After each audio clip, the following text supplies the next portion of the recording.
Nagsisisi tuloy ako nakipag-break ako sa ex-BF ko noong may sinend siya sa akin. 7 years ang relationship namin ng ex-boyfriend ko.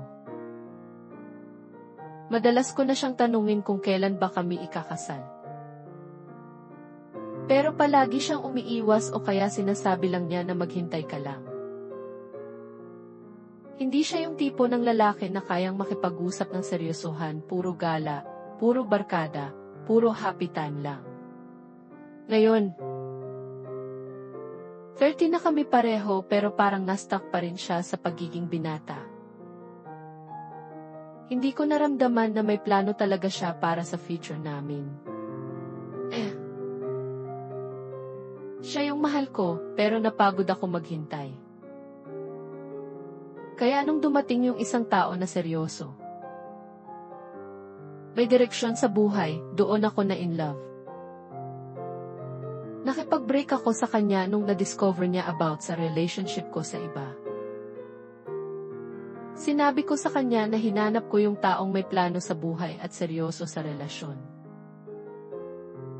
Pero kahit nung iniwan ko siya, naghintay pa rin akong baka mag-propose siya kasi kung ginawa niya, handa akong bumalik. Ang nangyari, di siya naghabol. Ang ginawa niya, nag-send siya sa akin ng isang slideshow ng lahat ng pictures namin. Mga pictures habang natutulog ako.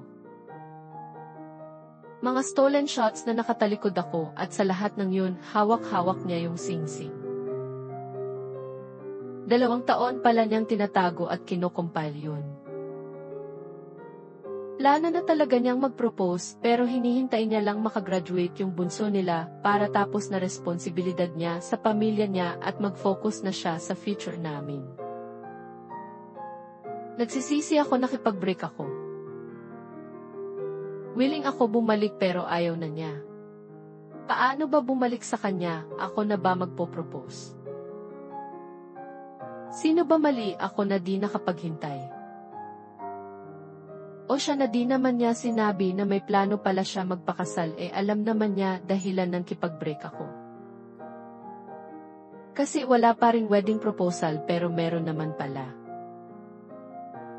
At wala siya effort para bumalik ako.